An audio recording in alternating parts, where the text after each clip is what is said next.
Local productions on QTV are made possible with support from viewers like you. Thank you.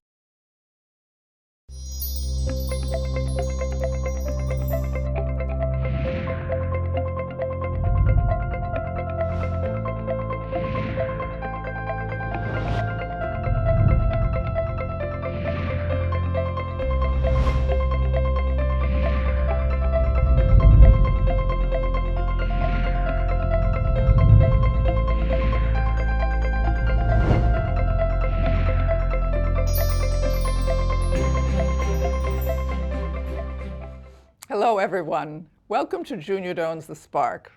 I'm Junia Doan, and thank you for joining me. My guest today is Aciman, Distinguished Professor of Comparative Literature at the Graduate Center of the City University of New York and Director of the Writers Institute. He is author of Out of Egypt, a memoir, and 4 novels, including Call Me By Your Name. Welcome, Andre. So you were born in Alexandria in Egypt and raised partially there, and then took a notion, or your family did, of the change of the times and had to leave, and eventually came to the United States and studied and got very impressive degrees. Do you have a sense of home, or what is your sense of home? It's very hard to speak of home to somebody who's been displaced at least a couple of times. I was born in Egypt, then I moved to Italy thinking that was going to be my home. I didn't really want it to be my home, so I moved to France for a short while. That couldn't be my home, so eventually, thanks to the offices of Nantes, we came to the United States. And that became my home, de facto home. But where is my mind, my soul, my heart? That sort of moves around quite a bit. Under what conditions? It depends. On a nice summer day, like today, for example, I just need the beach to be near me. And in other words, I need something that might bring me back to Europe, to the Mediterranean. I hate the Atlantic, but I do like the Mediterranean. So on a day like today, when it's nice and beautiful weather, I always long for something more Mediterranean. But then it goes away. That feeling goes away and is replaced by another longing, maybe a longing to be in New York, to be on the Upper West Side where I live. I have a date this afternoon with a student in a cafe. And of course, I like the cafe across my home, and we're going to meet there. And then in the evening, I'll have a drink with my wife as we're cooking dinner. And that will be fun too. And I'll be totally a New Yorker at that point. So do you think there's a wave to life of longing and looking forward, having the experience and I having think a drop? we're always like that. I think all humans are fundamentally unstable and not sort of disjointed or unhinged a tiny bit. In other words, we don't really belong in one place. We don't have one profession. We're always dreaming of another life that might have been but never was and could still be. You know, that's that kind of fluctuation. We're all like that. We all want to go back to our parents if they're no longer with us. And of course, we tell ourselves this is totally stupid. You don't want to be with your parents again, but you miss them. Then you have to take care of them. You say, no, I really don't miss them. Everything is a back and forth. In my case, it's more accented, more emphasized, because there has been so much displacement, career-wise, nation-wise, religion-wise as well. So I'm more sensitive to it. And of course, it has become my sort of writerly capital, if you want. So in Call Me By Your Name, the 4 bathing suits and indicated 4 aspects of personality. Yes. Do you see that in yourself? Totally, and 4 is a small number. I mean, I think there are many more personalities in each of us, and in me in particular. I am totally aware of it. There are parts of me that are very nice, and I mean, I was on the bus today. I was extremely nice to everybody. I was talking to people. I never talk to strangers. On the other hand, I'll be on an airplane, and please don't talk to me. So I have various parts. There are parts of me that really don't like the other part and won't talk to them. And there are parts of me that really like the other part and long to be friends with another aspect of myself. So what I love about your books is the layered way of experiencing life, always fascinating and rarely found. Well, yeah, I totally agree. I mean, layering is exactly how I see things. Nothing is simple, and ultimately, there's always a sense of irony, which is a way of saying, I've said this, now I'm going to take it back because I was just being ironic. But then ironic people also, when they're taking back something that they've just suggested, are ultimately also reinforcing it. So there's By keeping attention on it. yes. So you said, I was being ironic, but I meant what I said. So you weren't being ironic. No, I guess I wasn't, but I'm being ironic now. It's just perpetual. So maybe I need to be in a shrink's couch all the time. But feeling is so much of life, at least for some people. Yes, Not and all. I hate people who use, one of the reasons why I always say I hate using the word love when I write about love Yes. is because it's such a heavy-handed word. It just sucks the oxygen out of all the ambiguities that are in love, for example. But I never like to sort of give the reader a sense of something that's obvious, because nothing about us, nothing is ever obvious. It's always shifting. Everything is always shifting. And so you have to come up with a style of writing that is able to convey the shiftiness of our emotions and of our psychic life.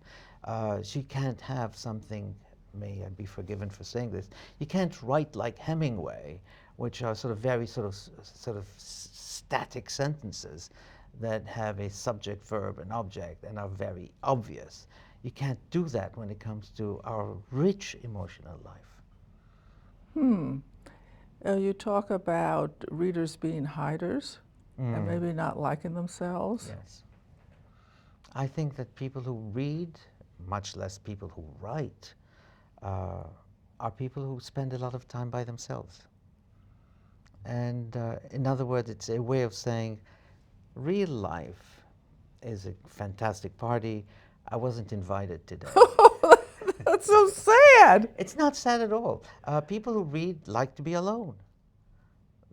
Otherwise, they'd be in the park and they'd be sort of going in business and doing other things. People who read stay away from the activity of day-to-day life.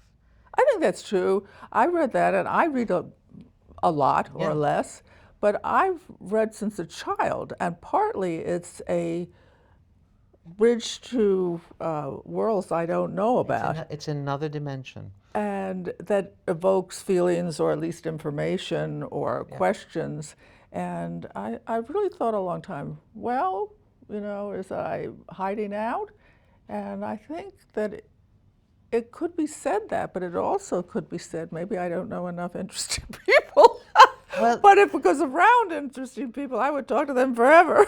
Well, I enjoy interesting people, but then after a while I find, okay, enough. I need to be by myself now. My father used to be a very social man who had read everything, but he used to watch me read, and he would say, okay, you've read all afternoon, and it's now evening. Don't you have any friends? Don't you have anything to do besides reading? And I said, no, I don't. And of course, I knew there was something wrong in sort of staying cooped up in a room reading all the time.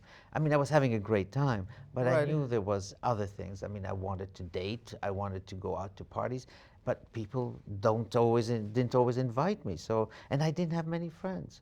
So I think there is a correlation between the solitary life of the reader, of the writer, and the fact that social life, however inviting it Yes. is ultimately something that you kind of stay away from. Because it drains off your inner voice? No, because you prefer to be alone. I think we're all very autonomous. I'll give you an example. There are a lot of people who don't read, but they watch a lot of TV. Yes. And you always wonder, people who watch TV seldom talk to one another as they're watching TV. They'll make a couple of comments, but it's, Yes. in other words, please don't interrupt me, I'm watching TV. I'm with you, it's fun to be with you watching TV, but I like to watch TV. And it's something that is solitary. It's like two people sitting on a sofa reading.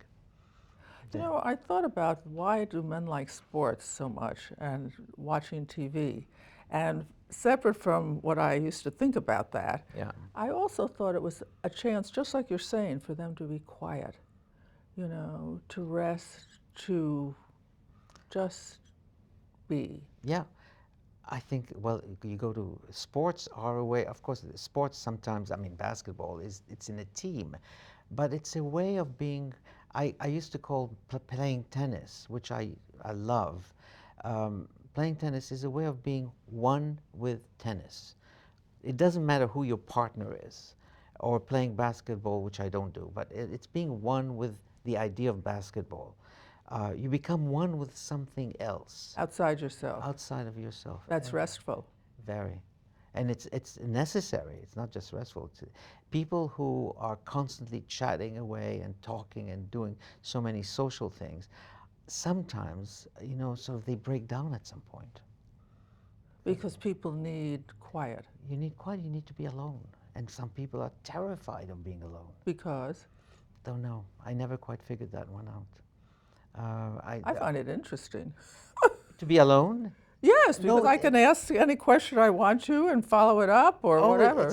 Being alone is wonderful, but there are some people who are terrified of loneliness, and they'll make phone calls, they'll go online, they never want to be alone. They I've seen basically they don't know how to be alone. When you feel lonely, Yeah, well, that's different. then loneliness? Loneliness is a terrible feeling. It means that I don't want to read, I don't want to watch TV, I don't want to write. I wish I had a friend. I wish I had someone I could love. It was sort of my defining moments as a graduate student. I wanted to be alone because I loved being alone. But there are moments when the loneliness becomes suffocating and you need to get out and you don't have a means of getting out. And so at that point, it becomes, you're not autonomous, you're lonely. How did you handle this yourself? I used to go to a coffee shop, and I would hang out in the coffee shop, and sometimes, occasionally, in the coffee shop, you end up speaking to people, which is a lot of fun. And then I made a very good friend, and I wrote a book about our friendship called Harvard Square. Oh, interesting. Yeah. So Then I found him invasive, and I couldn't stand him. Because he wanted more? Because he was just always there and always calling and always showing up, to the point where I said, yeah, I like having you as a friend, but this is too much. Interesting. Yeah. How did he take it? Badly. He was offended, and I don't blame him for being offended. Many of my friends feel offended when I sort of express or don't express a desire to not be friends. Not be friends or Not not be see friends. each other Not- as much? No, actually stopping being friends. In other words, at some point I find that a particular person whom I was very close to and liked a lot and who liked me a lot, suddenly, enough. I want to be alone. Alone from him for a while, For quite a while. like years, or Yeah, forever. Forever, yeah, because basically I've had enough of you. I've heard all your stories. You've supplied what I needed for a while, and now I need to move on. I'll make other friends. What do you do in a marriage? And a marriage is different. How? No, because you're not only friends in a marriage. In a marriage, you're many things. Among others, you're partners. Yes. You're partners. A friendship is not partnership. It's something different. You're partners in our life together, and that's a different thing. You have children, you have a house, you have many interests in common, and it's good to be together. What did having children teach you? It taught me a very humbling lesson. It taught me what love was. If I thought I knew what love was, I didn't know it until I had children, and not because I loved them. That sort of came with the territory. I loved them a lot, but because I saw how they loved each other and how they loved me back. And I said, oh my God, I've never had this before. And it was a lesson in humility. I thought I knew everything. Gratitude. Yeah. Oh, the love of my children is an amazing thing. I never expected it, and it changed my life. It's amazing you had children. As a solitary person? Yes. Yes, it is. In fact, I never thought I would have children. Did your wife push it? None of my business. She didn't push it. It was the obvious thing. It was an obvious, we didn't even discuss it, but we wanted children. It was clear that our relationship needed children, and would benefit from children, and we did.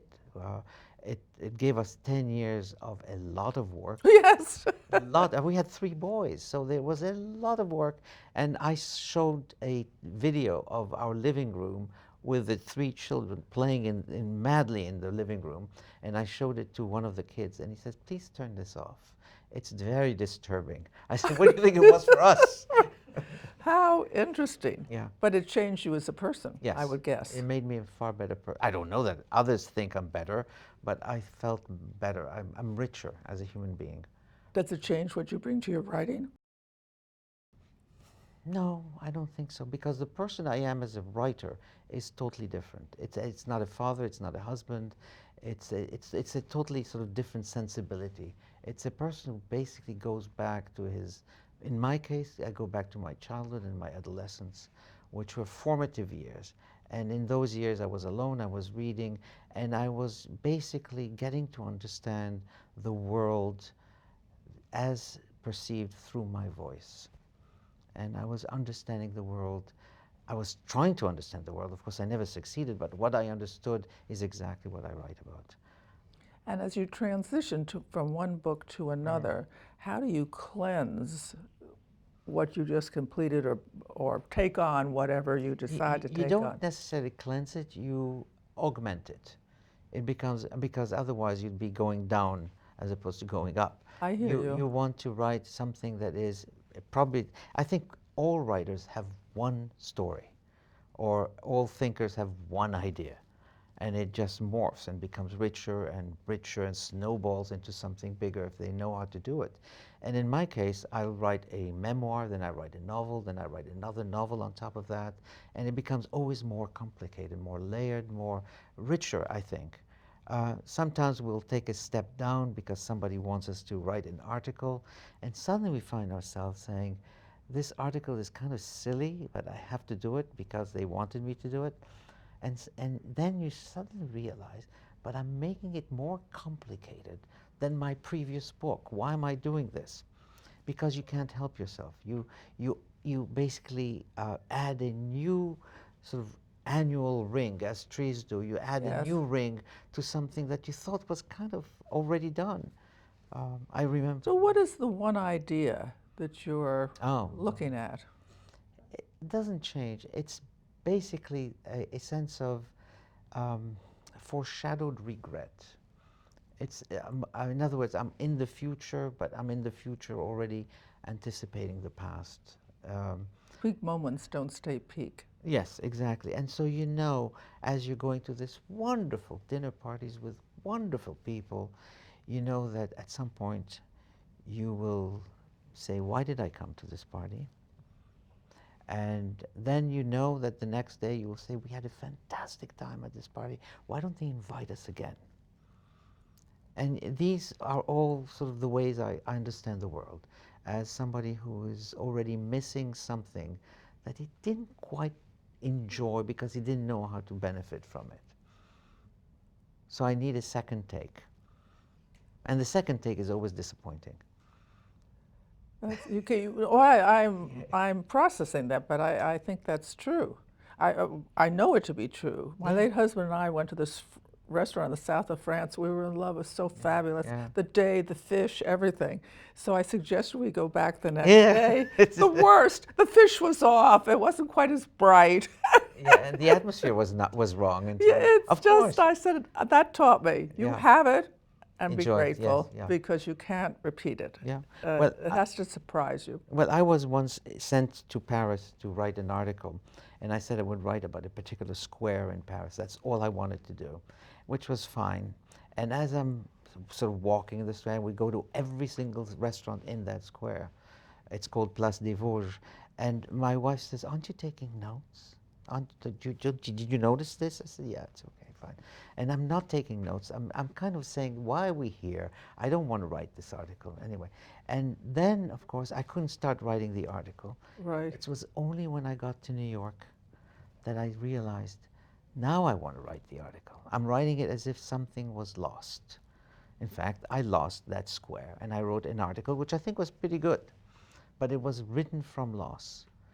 And so I understood something about myself. You only know things only when you're about to or you have already lost them.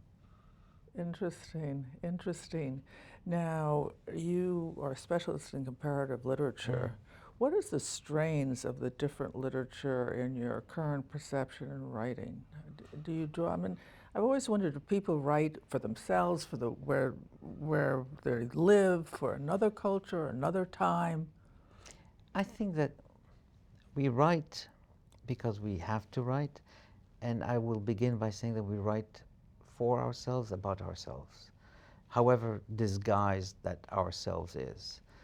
But as you're writing, you also have the eyes of your editor staring on the paper. Yeah. You have the eyes of the reviewers who are going to basically say, this was terrible, what made you think of doing this? And you have the eyes of the readership also. So you're not unaware of this, but you try to say, I have to say what I need to say that feels truthful to me. And I will say it, and then if I change my mind, I'll take it away. But I'll put it this, and that's, I mean, Call Me By Your Name is a prime example, because there were entire scenes, entire moments in that book when I said, just write it, and then later we'll take it out. It's too embarrassing. And then the editor said, no, it stays. And so there's a whole famous scene of the peach. I was just having fun as a writer. I wasn't going to publish this. But the editor said, it's a good scene, let's keep it. And so you're always doing something for yourself. Later you decide whether it can become public or not. So it's the way to know yourself better, writing? No, I don't think that you know yourself better as a writer. You twiddle. By writing? By writing?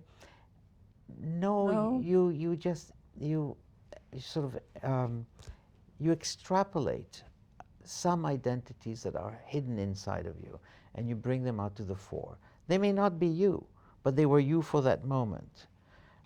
Because I don't think there is a you or a me. There's just various little me's that sort of crop up at various moments. Sometimes they share the same voice, they have the same look, they have the same irony, whatever. But fundamentally, they're all very different.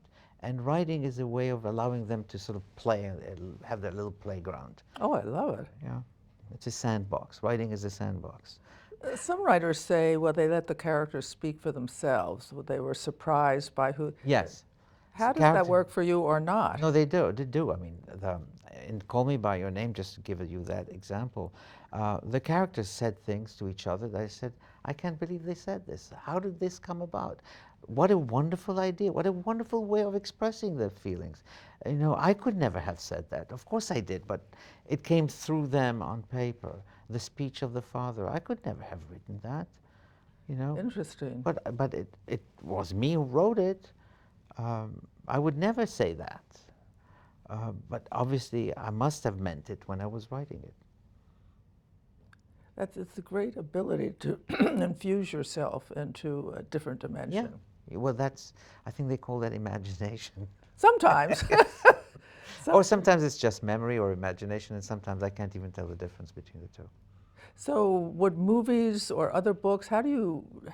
Oh, it's all there. It's a conflation. You write a scene, and it sort of sparks a particular memory of a book, of a scene, or of a person you know, or of something that somebody told you, and you steal shamelessly, constantly. What is this you steal? You steal the words they may have said. You may steal a similar scene in another book, or basically allow it to inspire you to go further, to take it farther than it went. And you can do so many things by simply letting, you know, anything come to you. Nothing comes out of your head only. It comes through memory as well. What do you have to say about death as a foreshadowed future of loss? It's a terrible thing. I don't accept death. I think that death is a huge, huge mistake. Continue. It's a mistake. God didn't plan this thing well. It tells you that if you don't die, you'll get older and older and older and older until you basically look like a creep. Well, that is a mistake. It shouldn't be this way. Human beings are not like plants. We don't want to die. We don't have to die. Why should we die? So how would you design it? I have no idea. I'm not God. Well, why But don't you imagine it? no, I think we should go on. If we are happy in the state we are, then we should be happy forever until we get bored. And then we might change, or then maybe there's an option to turn off the lights. But by and large, when you think of people dying, they die with so much sorrow, so much regret. I should have done this, I should have gone there, I should have whatever, so many things. And what an ugly thing to give us just 60 years, at least give us 120. Well, maybe you say the same thing after 120 years. Yes, and that's fine. 240 is a good number too. You know, there's no need to die. It's a You big. think you're a different person now than you were in 30? No, I'm still the same jerk, but no, but I think, yeah, no, I've acquired a few more layers of complicated stuff, but I'm still the same person. I think I have not developed since I was 14. What changed at 14 that you stopped developing? I think adolescence. Ruined you? No, I think I'm an adolescent. I stayed an adolescent all my life. I mean, I look at myself sometimes and say, my God, there's not a part of you that's not white-haired. What happened? You feel as if you're a little boy. And I think that's a good place to be stuck, though. I think because so, it's too. Interest. Well, eagerness. And then Eagerness, you're eager yes. for life. You want life. You like life. I do like life. I don't proclaim it, but I do believe it, and I look for life. And I hate when I meet people and sense that there's no life in these people. That's a terrible feeling to have vis-a-vis people. And no, but I mean, in essence, I think that we want to live forever, and in good health too, not in sickness. Sickness is a bad thing too. Thank you, Andre. We've learned a lot here. He lives his writing life with a sense of foreshadowed regret. He recognizes there's a lot of personalities inside, and that life is layers. We're looking for peak experiences, but they don't last. And he's seeking the uncertainties and the regrets and the opportunities that come into life. Basically, he's a man who had to adjust to various countries in his life, and that's the way I think he lives life, adjustments. So in your life, go out and adjust to whatever it is and find those peak experiences and cherish them because they don't last, and be a good person. And please go out and do something kind for someone you know and someone you don't know, and do it again every day. I'll see you next week. Thanks for tuning in. Thank you, Andre. Thank you so much. Thank you. To contact Junia, send her an email at juniadonesthespark@gmail.com. For more information, program schedules, and news about future guests, go to www.juniadonesthespark.com. Thank you for joining us. See you next time on Junia Doan's The Spark. Local productions on QTV are made possible with support from viewers like you. Thank you.